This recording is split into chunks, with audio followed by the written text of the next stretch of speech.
Hello दोस्तों, कैसे हैं आप। दिस इज विकास गोयल। तो आज के इस वीडियो में हम करने वाले हैं हमारा next topic, that is condition of Belgium and Sri Lanka. कि जो श्रीलंका है और जो बेल्जियम है उसकी कंडीशन क्या थी और उसकी में जो प्रॉब्लम थी वो क्या थी। ठीक है। अच्छा, लास्ट वीडियो में हमने पढ़ा था, हमारा चैप्टर कौन सा चल रहा है पहले ये बताओ। Power sharing chapter number 1, class 10th civics, ये हमारा चैप्टर चल रहा है। और लास्ट वीडियो में मैंने बताया था आपको क्या, इसका इंट्रोडक्शन, कि पावर शेयरिंग का मतलब क्या होता है और इसमें हम क्या क्या टॉपिक्स पढ़ने वाले हैं और जो, ठीक है, ये सब इसको हम कैसे पढ़ेंगे वो भी मैंने आपको बताया था। ठीक है। अच्छा, मैंने आपको ये भी बताया था कि पावर शेयरिंग का कंसेप्ट समझने के लिए आपको, मतलब जो पावर शेयरिंग का जो कंसेप्ट है ना, हम उसको एक एग्जांपल से समझेंगे। एक तो बेल्जियम का एग्जांपल और दूसरा श्रीलंका का एग्जांपल। इन दो एग्जांपल से हम उसको समझेंगे। ठीक है। लेकिन उसके लिए पहले आपको बेल्जियम और श्रीलंका की जो कंडीशन है वो समझनी पड़ेगी कि बेल्जियम की जो कंडीशन है वो क्या थी, उसकी प्रॉब्लम क्या थी, और श्रीलंका की जो कंडीशन थी वो क्या थी और उसकी प्रॉब्लम क्या थी, और इन दोनों कंट्री ने कैसे इस प्रॉब्लम को सोल्व किया। ठीक है। और उसी सॉल्यूशन के थ्रू हम क्या समझेंगे, पावर शेयरिंग का कंसेप्ट समझेंगे। लेकिन पहले हम देखते हैं आज के इस वीडियो में कि condition of Belgium and Sri Lanka. ठीक है, जो हमारा फर्स्ट टॉपिक है। चलो देखते हैं, स्टार्ट करते हैं। तो बेल्जियम स्टार्ट करते हैं। तो सबसे पहले देखते हैं बेल्जियम। अच्छा, बेल्जियम क्या है बताइए। Belgium small country in Europe. जो यूरोप है उसमें एक स्मॉल कंट्री है, छोटी सी कंट्री है बिल्कुल। ठीक है। Smaller in area than the state of Haryana. अपना जो भारत का जो स्टेट है, राज्य हरियाणा, उससे भी कम उसका क्या है, एरिया है। ठीक है।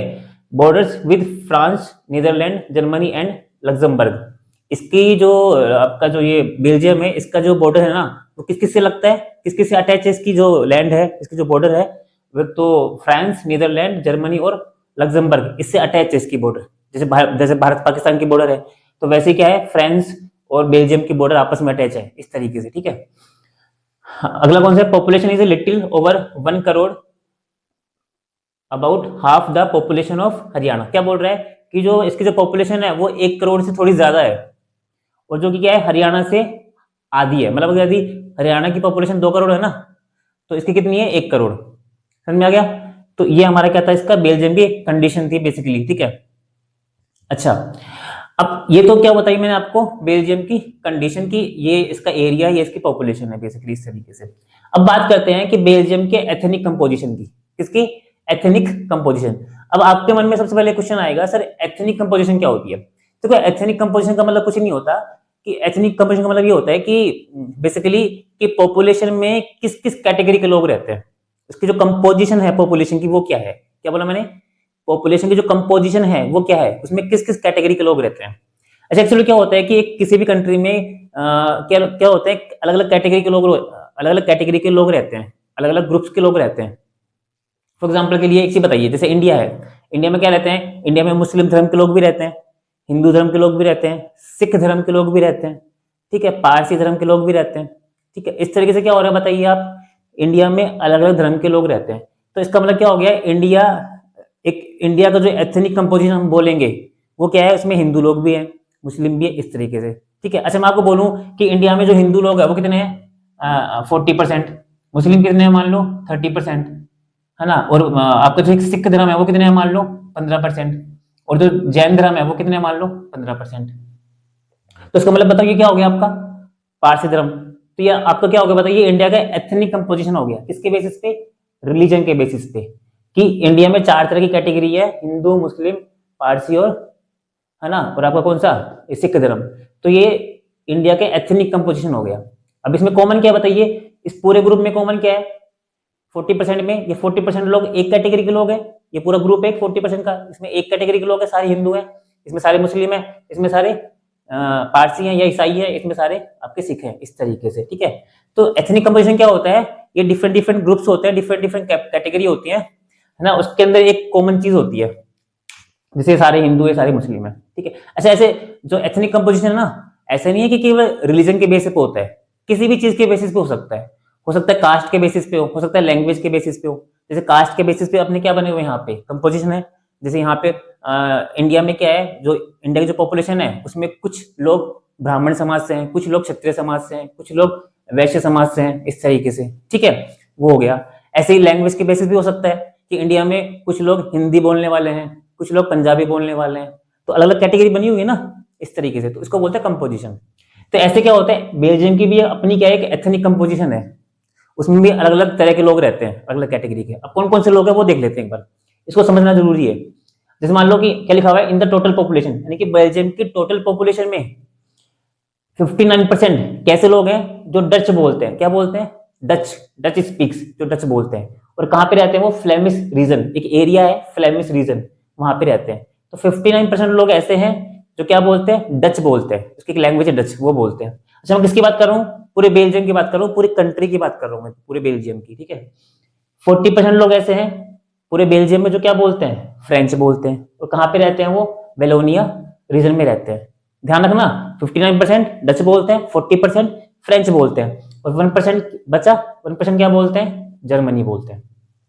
100% हो गया पूरा, ठीक है। तो ये आपकी क्या है, एथनिक कंपोजिशन हो गई, कि इसमें इतने लोग तो डच बोलने वाले हैं, इतने लोग फ्रेंच बोलने वाले, ये एक कैटेगरी हो गई, ये एक कैटेगरी हो गई, ये एक कैटेगरी हो गई, 3 कैटेगरी हुई आपकी, ठीक है। ये ध्यान रखना। अच्छा डच बोलने वाले ज्यादा है पूरे बेल्जियम में, पूरी कंट्री में डच बोलने वाले ज्यादा है, और फ्रेंच बोलने वाले कम है, और जर्मनी बोलने वाले तो है ही नहीं। अच्छा अब बात करते हैं कि बेल्जियम की एक कैपिटल सिटी है, जैसे इंडिया की कैपिटल है दिल्ली भारत की, ऐसे बेल्जियम की भी अपनी कैपिटल है, राजधानी, वो क्या है, ब्रसल्स है। अब ब्रसल्स में कंडीशन अलग है, देखो क्या, ब्रसल्स में 80% लोग किसके हैं बताइए, फ्रेंच बोलने वाले हैं, और 20% लोग क्या है, डच स्पीक्स बोलने वाले हैं, यानी कि डच बोलने वाले हैं। चेक करो उल्टा हो गया, पूरे बेल्जियम, पूरे बेल्जियम में जो है वो ज्यादा क्या बोलने वाले हैं, डच, और फ्रेंच कम बोलने वाले हैं। लेकिन राजधानी में उल्टा हो गया, एक सिटी में, वहां पे क्या फ्रेंच बोलने वाले ज्यादा है 80%, और डच बोलने वाले कम है। जैसे ऐसा मान के चलो कि ये पूरे इंडिया और दिल्ली की बात चल रही है, कि पूरे इंडिया में तो ये पूरी इंडिया की है, ये केवल अपनी दिल्ली की बात बता रहा है, इस तरीके से, ठीक है। तो उल्टा हो गया ना पूरा का पूरा, ये हो गया। अब बात करती है कि इससे प्रॉब्लम क्या क्रिएट हो रही है ना। ये तो मैंने आपको बताया पूरा स्ट्रक्चर बेल्जियम का, कि ये इसका एथनिक कंपोजिशन है। अब इससे प्रॉब्लम क्या क्रिएट हो रही है वो देखते हैं एक बार। देखो क्या लिखा हुआ है, प्रॉब्लम इन बेल्जियम, क्या लिखा हुआ है, the minority French speaking community was relatively rich and powerful. क्या लिखा हुआ है कि ये जो बेल्जियम में जो माइनॉरिटी किसकी है, सबसे कम लोग क्या बोलने वाले हैं, मतलब कम लोग क्या बोलने वाले हैं, फ्रेंच, और ज्यादा ज्यादा लोग क्या बोलने वाले हैं, डच। लेकिन जो कम लोग बोलने वाले हैं ना, जो कम जो लोग हैं जो फ्रेंच बोलने वाले हैं, वो ज्यादा पावरफुल है।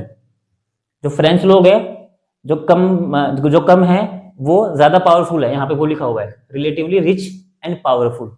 अब हुआ क्या इससे, दिस वाज प्रेजेंटेड, अच्छा ऐसा अब हुआ क्या बेसिकली, एक चीज बताओ, मैंने आपको बताया था कि जब जिसके हाथ में जो पावर होती है ना, वो दूसरे को क्या करता है, नुकसान पहुंचाता है। तो ये क्या कर रहे हैं, जो फ्रेंच बोलने वाले जो लोग हैं ना, वो पावरफुल है, तो इनकी अपनी कैटेगरी है, इनकी अपनी कम्युनिटी है पूरी की फ्रेंच की, वो अपने लोगों को तो बचाएंगे, अपने लोगों को बेनिफिट देंगे, यानी कि फ्रेंच के लोगों को बेनिफिट देंगे, ठीक है, फ्रेंच बोलने वाले। लेकिन जो दूसरी कैटेगरी है डच बोलने वाले, उनका क्या करेंगे, वो नुकसान करेंगे।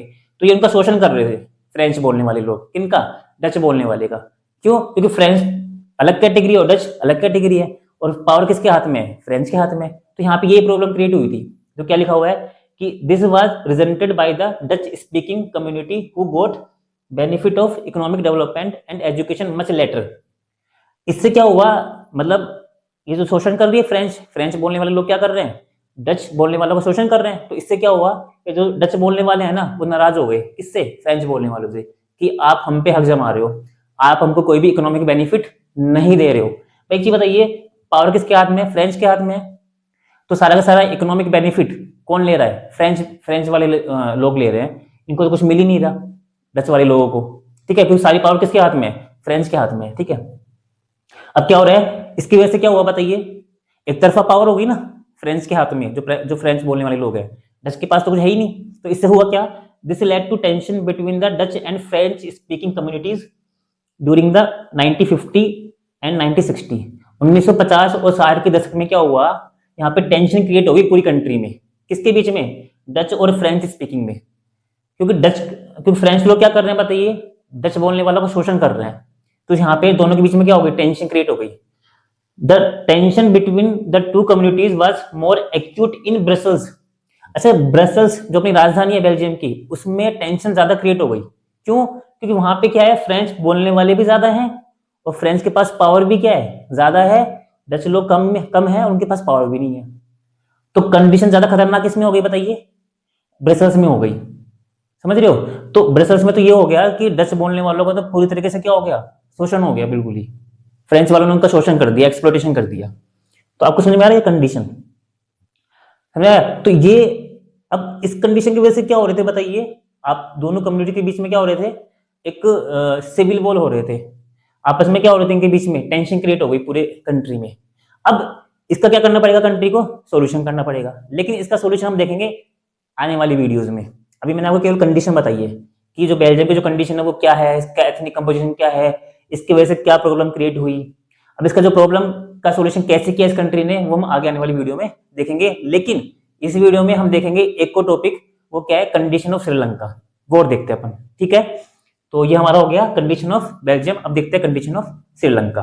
तो दोस्तों अब हम जो नेक्स्ट देखने वाले हैं वो देखने वाले हैं कंडीशन ऑफ श्रीलंका। हमने बेल्जियम की पढ़ ली, तो देखते हैं श्रीलंका की कंडीशन क्या थी, उसमें क्या प्रॉब्लम थी। ठीक है, तो देखो पढ़ते हैं। It is an island nation just a few kilometers off the southern coast of Tamil Nadu. मतलब ये तमिलनाडु से थोड़ा सा दूर था। ठीक है, क्या? श्रीलंका। ठीक है, अच्छा, population about 2 crore, about the same as in Haryana. जितनी हरियाणा की अपनी पॉपुलेशन है, इंडिया का जो स्टेट है ना हरियाणा, जितनी इसकी पॉपुलेशन है 2 करोड़, उतनी ही श्रीलंका की क्या है पॉपुलेशन है। ठीक है, like other Nations in the south Asia region, Sri Lanka has diverse population. अच्छा, श्रीलंका का भी जो पॉपुलेशन है ना वो डाइवर्स है। जैसे बेल्जियम की पॉपुलेशन है डाइवर्स है, इंडिया की पॉपुलेशन भी डाइवर्स है, ऐसे श्रीलंका की पॉपुलेशन भी क्या है? डाइवर्स पॉपुलेशन है। मतलब उसमें अलग अलग कैटेगरी के लोग रहते हैं। ठीक है, ठीक है। अब कौन कौन सी कैटेगरी के लोग रहते हैं वो देखते हैं, मतलब इसका एथनिक कंपोजिशन देखते हैं। ठीक है, देखिए एथनिक कंपोजिशन क्या लिखा हुआ है? 3 तरह की कैटेगरी है, सिन्हाला स्पीकर्स, तमिल स्पीकर्स और तमिल एंड सिन्हाला स्पीकर्स। ठीक है, अच्छा ये क्या लैंग्वेज है? जैसे तमिल स्पीकर्स का मतलब तमिल एक लैंग्वेज है, सिन्हाला एक लैंग्वेज है। ठीक है, तो अब यहाँ पे भी क्या हो रहा है बताइए?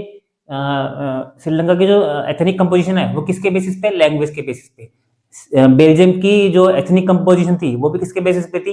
लैंग्वेज के बेसिस पे। यहाँ भी किसके बेसिस पे? लैंग्वेज के बेसिस पे। ठीक है, तो देखते हैं अब इसको। तो अब मुझे बताइए क्या लिखा हुआ है यहाँ पे? श्रीलंका में सिन्हाला एक लैंग्वेज है, वो बोलने वाले कितने लोग हैं? 70%, 74% लोग ऐसे जो सिन्हाला बोलते हैं। मतलब ये पूरी कम्युनिटी है, इतने ज्यादा लोग किसके हैं बताइए? सिन्हाला बोलने वाले हैं। ठीक है, दूसरा तमिल बोलने वाले लोग कितने हैं? 18%। ये लोग ऐसे हैं जो 18% लोग ऐसे हैं जो तमिल बोलते हैं। अच्छा, तमिल में भी 2 कैटेगरी है, आपसे पूछ सकता है एग्जाम में। ठीक है, इसमें 2 कैटेगरी है तमिल में। एक तो तमिल ऐसे है जो श्रीलंकन तमिल है, मतलब श्रीलंका के लोकल वो लोग हैं वो जो तमिल बोलते हैं, मतलब श्रीलंका में ही पैदा हुए थे वो वहीं पे। तो वो कितने हैं बताइए? 18% में से 13% है वो। कितने परसेंट है बताइए? 13%। मतलब 18% में से 13% लोग ऐसे हैं जो श्रीलंका के लोकल तमिल बोलने वाले हैं। अच्छा, बचे कितने? 5%। 5% वो लोग हैं, वो तमिल बोलने वाले हैं जो इंडिया से गए थे। मतलब इंडिया से क्या हुआ था, जब ब्रिटिश पीरियड था ना, ब्रिटिश पीरियड था, ब्रिटिश का शासन था इंडिया में, तो ब्रिटिश लोग क्या करते थे? अपने यहाँ से लोगों को काम करने के लिए भेजते थे दूसरे कंट्री में। ठीक है, तो क्या हुआ था? 5% लोग ऐसे हैं जो ब्रिटिश टाइम पे कहाँ गए हुए थे? श्रीलंका चले गए थे और वहीं पे बस गए वो। ठीक है, तो ये इंडियन तमिल से 5% लिखा हुआ है, plantation worker during colonial period. ठीक है, तो हो गया 18% का सिस्टम हो गया। 13% श्रीलंका के लोकल तमिल और 5% इंडिया के आपके इंडिया से गए हुए जो तमिल बोलने वाले थे। ठीक है, अब बात करते हैं कि अच्छा अब बात करते हैं कि कुछ 7% लोग ऐसे थे जो तमिल भी बोलते थे और सिन्हाला भी बोलते थे, दोनों चीज बोलते थे। 7% लोग ऐसे हैं। ठीक है, अच्छा ये आपका हो गया 70% प्लस 18% प्लस 7%, ये हो गया 99। बचा कितना आपका? 1%।